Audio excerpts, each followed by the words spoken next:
happens when 170,000 soldiers descend on a single city only to lose it in a single night?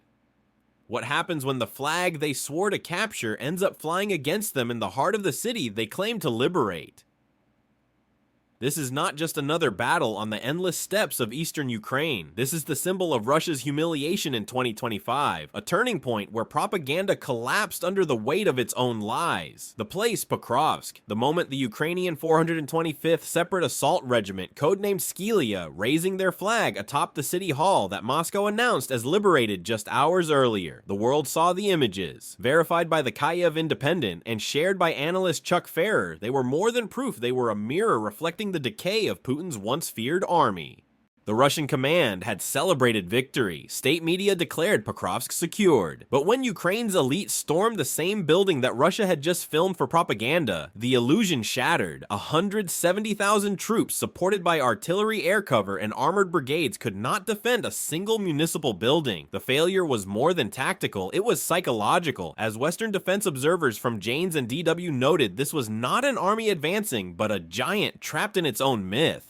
Pokrovsk became the heart of Russia's panic offensive, launched in a desperate bid to seize something before winter. Reuters reported that Moscow's gains were measured in meters, not kilometers. Soldiers dug trenches through frozen mud, clinging to ruined neighborhoods, while Ukrainian drones buzzed overhead like a swarm of steel insects. Each explosion in the night marked not progress, but the sound of a dying empire still trying to roar.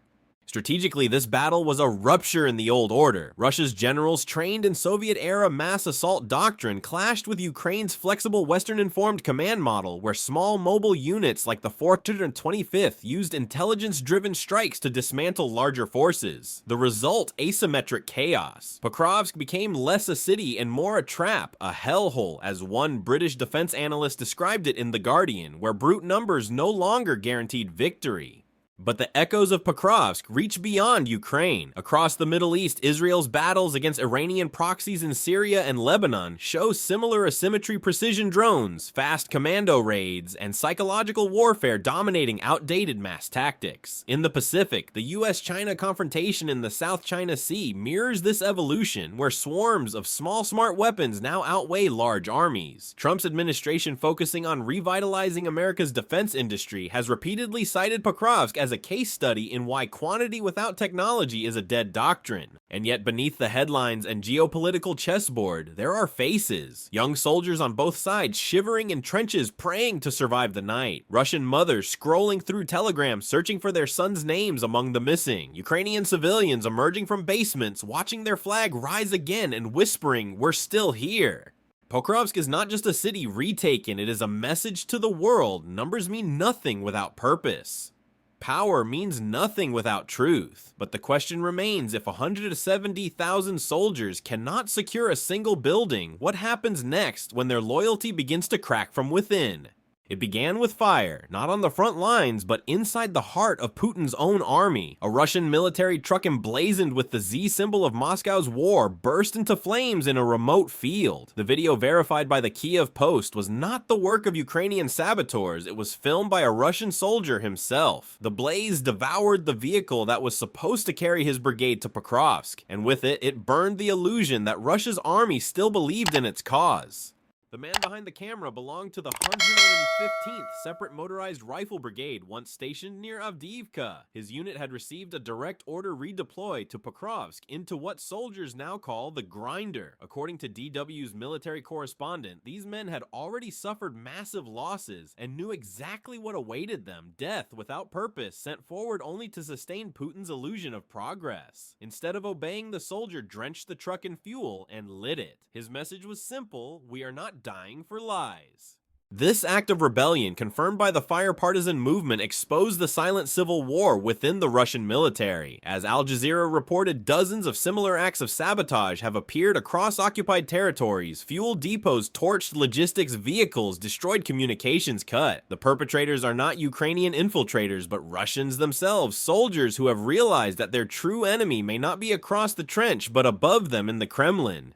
Strategically, this signals the fragmentation of command. A chain of obedience depends on belief in leadership, in cause and survival. Once that bond is broken, armies collapse from within. Defense News compared this to the late stages of the Vietnam War, when US commanders faced fragging incidents, soldiers turning their weapons on superiors out of despair. Today, the same corrosion eats through Russia's ranks. 170,000 men trapped in Pokrovsk, many refusing orders, sabotaging convoys, or feigning injury to avoid redeployment. The parallels stretch further. In Iran, reports from The Guardian describe Revolutionary Guard units quietly defying Central Command during internal crackdowns, while in China, US intelligence assessments leaked to Reuters suggest growing discontent among conscripts forced into extended deployments near Taiwan. Across continents, authoritarian regimes are discovering the same law of modern war: fear cannot sustain obedience forever. For Moscow, the psychological toll is catastrophic. Leaked audio obtained by the independent outlet Charter 97 captures Russian officers screaming at troops who refuse to leave the trenches. Some soldiers cry, others curse Putin directly. "He's killing us for nothing," one voice says. The Kremlin calls these recordings Ukrainian fabrications. But every burned truck tells the same truth: the empire is burning from within. And yet even rebellion carries a human face. The soldier who set that fire knew the punishment: execution for treason. He did it anyway. Somewhere in Belgorod or Kursk, his mother will never know why her son vanished. He will be another missing in the ministry's report, another name buried under numbers. But his act echoes louder than artillery. It is a whisper of conscience in a war built on deceit. So the question now shifts from how many soldiers Russia can send to how many still believe enough to fight. When fire spreads from the battlefield into the barracks, can any command survive? The numbers tell a horror story that words can barely contain. 30,000 Russian soldiers dead or wounded every month. That's not speculation. According to Reuters and the Institute for the Study of War, this is the current rate of Russian losses in Pokrovsk and its surrounding sectors. 30,000 bodies for every 30 days of war, and it matches almost exactly the number of new recruits Moscow can scrape together through its so-called shadow mobilization. In simple math, every man sent to the front is lost within a month. This is not a campaign, it's arithmetic death, a war machine that replaces the living with the dead at a 1-to-1 ratio. Even Russia's own pro-war bloggers, normally loyal to the Kremlin, now describe Pokrovsk as a conveyor belt of corpses. The Kyiv Post cites grim evidence: refrigerated trucks packed with bodies parked behind the front line, soldiers buried in unmarked pits, corpses stored inside a meat processing plant, a grotesque metaphor for what the war has become. Western military observers call it the human meat grinder. It's not just an image, it's the structure of the entire offensive. With armored vehicles annihilated by Ukrainian FPV drones, Russia's command resorts to waves of infantry attacks. Groups of 20 or 30 men sent forward with rifles, sometimes without radios or night vision. Most don't come back. Satellite imagery analyzed by BBC's Verify shows craters so dense that they merge into one another, an open wound across eastern Ukraine. For Putin, the losses are more than military, they are political. Every coffin returning to Moscow undermines the myth of his control. DW reports that the Kremlin has quietly expanded its network of closed cemeteries to hide the true death toll. In some regions, burial sites now outnumber living villages. And yet, the propaganda continues. Russian state media shows smiling recruits waving flags before deployment, while mothers at home receive text messages that their sons died as heroes, often before official confirmation ever arrives. In contrast, Ukraine's defense operates with surgical precision. Elite units like the 425th Regiment, backed by real-time drone intelligence and Western-supplied weapons, strike only when targets are verified. Jane's Defense Weekly highlights how Ukrainian units now coordinate strikes using AI-assisted surveillance systems provided under NATO's security umbrella, a sign that 21st century warfare has decisively turned digital. The result is efficiency against mass, smart attrition replacing blind assault. Globally, Pokrovsk mirrors every conflict where technology has outpaced ideology. In Gaza, Israel's Iron Sting precision system achieves tactical dominance with minimal manpower. In the Taiwan Strait, the US Navy's drone fleets now simulate entire carrier strike groups, proof that manpower is no longer the measure of might. Trump's Pentagon advisors, citing Pokrovsk as a warning, have urged NATO allies to accelerate drone integration and battlefield AI, calling Russia's tactics a time capsule of failure. But behind the data are the men trapped in it. Russian soldiers freezing in trenches, feeding on expired rations, sleeping beside the bodies of friends. Ukrainian medics carrying the wounded through blackened fields, their drones lighting the night sky like fireflies of death. War turns names into numbers and numbers into silence. So the question becomes chillingly simple: if an army loses men faster than it can replace them, at what point does it stop being an army and become just a rumor of one? A 170,000 strong army stripped of armor crawling across open fields under drone-filled skies. This is what the Russian offensive has become. The era of tank columns and thunderous artillery has ended. The battlefield over Pokrovsk now belongs to the eye in the sky. Thousands of FPV drones, each the size of a dinner plate, each capable of ending a life in seconds. According to Jane's Defense Weekly and Defense News, the shift is absolute. Ukraine dominates this airspace, not with jets, but with circuits, lenses, and courage. The neutral zone between the two armies, once a few hundred meters wide, is now a 20-kilometer death belt. Every move is tracked, every vehicle painted in infrared. The Russians know it, which is why commanders have withdrawn tanks and armored vehicles from the line. A modern paradox: Putin's army has the largest stockpile of tanks on Earth, yet dares not use them. Instead, lightly armed infantry advance with metal sheets over their heads to block thermal detection, a tactic so primitive that BBC analysts compared it to the trench assaults of 1916. This is what happens when 20th century generals fight a 21st century war. Mykola Belyeskov, a Ukrainian military analyst quoted by The Guardian, described it as Napoleon's doctrine with modern casualties. Russia's strategy still believes mass equals victory, but against autonomous drones and sensor networks, mass simply equals targets. The Americans have studied Pokrovsk closely. Under President Trump, the Pentagon's Future Combat Doctrine 2025 identifies the battle as a live case study in obsolescence. The report covered by Reuters in late October concludes that any army relying on numerical superiority without electronic dominance is already defeated before first contact. The same conclusion now shapes NATO's redesign of its Eastern European defenses, focusing on distributed drone swarms rather than static mechanized lines. Globally, echoes of Pokrovsk ripple outward. In the Red Sea, Iranian-backed militias face U.S. naval drone patrols that neutralize attacks before human eyes ever see them. In the Taiwan Strait, Chinese amphibious units drill for island assaults, but even Chinese analysts admit that uncrewed aerial systems have made traditional invasion models mathematically impossible. And yet Putin's generals, locked in nostalgia, send barefoot conscripts across minefields covered by quadcopters armed with grenades. The human toll is unimaginable. Soldiers advance a few hundred meters only to vanish under drone strikes. Survivors crawl back missing limbs, whispering that the air itself hunts them. Ukrainian FPV pilots, many no older than 22, fly missions from makeshift bunkers, guiding drones like extensions of their own hands. Every movement is recorded, every mistake costs blood, said one operator in a BBC interview. Even Russia's propaganda cannot mask the futility. Telegram channels flood with footage of soldiers shouting for air cover that never comes. The myth of invincibility dies quietly, replaced by the sound of buzzing engines above the steppe.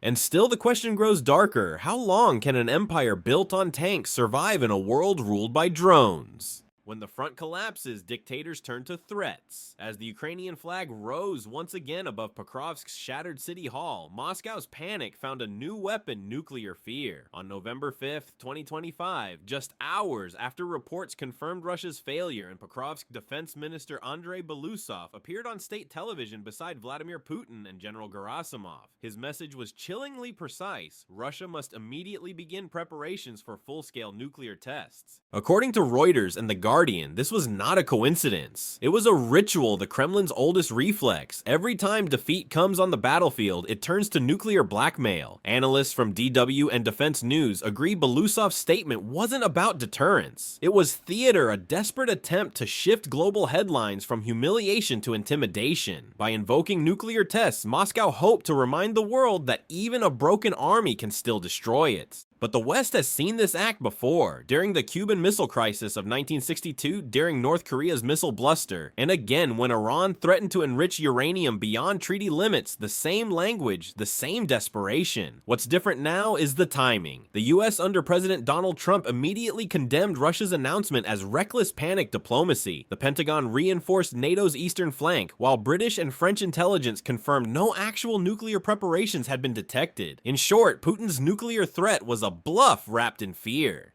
Strategically, this maneuver exposes the Kremlin's paralysis. Jane's Defense Weekly notes that nuclear signaling now substitutes for strategy, a sign that conventional power has evaporated. The Pokrovsk defeat wasn't just a tactical failure, it was proof that Russia's war machine can no longer sustain mass warfare. As Ukraine's drone fleets expand, Moscow's reliance on psychological warfare grows. Belousov's words aimed less at Washington and more at Russian citizens to drown out the reality that their sons were dying for nothing. Still, the rhetoric spread like wildfire. Kremlin propagandists on social media ranted about striking western coasts with Poseidon nuclear torpedoes. Accounts like N-Strike-01, once marginal, suddenly gained official amplification. If Pokrovsk cannot be won, one commentator wrote, then let the West burn. But even Russian defense analysts privately admitted to DW that Poseidon remains largely experimental, a phantom threat. What we're witnessing, according to Al Jazeera, is not strategic readiness, but psychological collapse dressed as defiance.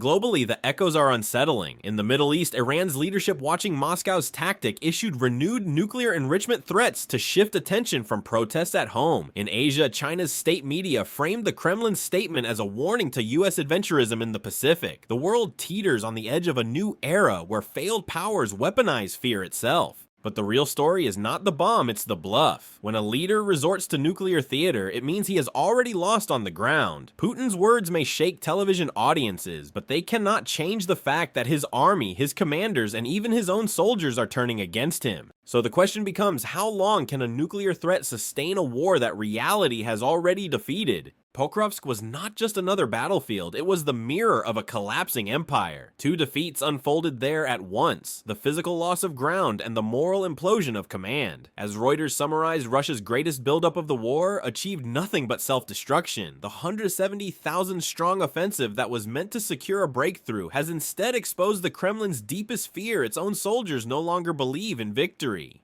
Even the imagery tells the story. On one side of the front line, the Ukrainian 425th Regiment, young, agile, fighting with drones and precision-guided systems supplied under NATO's new Sky Shield initiative. On the other side, Russian conscripts crawling through mud, clutching outdated rifles, moving beneath sheets of aluminum to hide from thermal cameras. The contrast has become unbearable even for Moscow's most loyal propagandists. BBC correspondents noted that several state anchors abruptly shifted tone, speaking no longer of liberation but of heavy sacrifices. Inside, Russia whispers of revolt grow louder. Independent outlets report more fire, partisan incidents, fuel depots burning mysteriously, supply trains derailed, communication towers sabotaged. Analysts at DW call it the invisible insurgency, where disillusioned soldiers and civilians quietly undermine the machinery of war. The Russian military, once projected as a symbol of order, now resembles a fractured organism feeding on itself.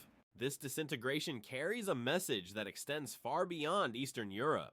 Israel's confrontation with Iran-backed militias, America's technological rivalry with China, even NATO's restructuring under President Trump all echo the same principle: wars are no longer won by scale, but by adaptability. Power without innovation is paralysis. In that sense, Pokrovsk is not just Russia's tragedy, it's a warning to the world. And yet, behind strategy and symbolism lies the human abyss. The faces of the lost Russian mothers clutching empty uniforms, Ukrainian families returning to homes turned to rubble, remind the world that geopolitics is written in grief. The BBC recently documented civilians emerging from underground shelters in Pokrovsk, staring at the recaptured city hall as if seeing daylight for the first time in months. One woman whispered, "If they could take back this one building, maybe they can take back our lives." This war has torn away illusions, the illusion of invincibility, of loyalty, of control. Mykola Belyeskov's analysis, cited by The Guardian, predicts that Russia's system may collapse the same way empires always do, not from invasion, but from exhaustion and disbelief. A state can survive defeat, he wrote, but not the loss of faith in itself. That is the quiet truth haunting Moscow tonight. So what happens next? If soldiers no longer fight, if citizens no longer believe, if technology exposes the weakness of brute force, how long before the entire structure cracks? The flag raised over Pokrovsk may be small, but its shadow stretches across the Kremlin itself.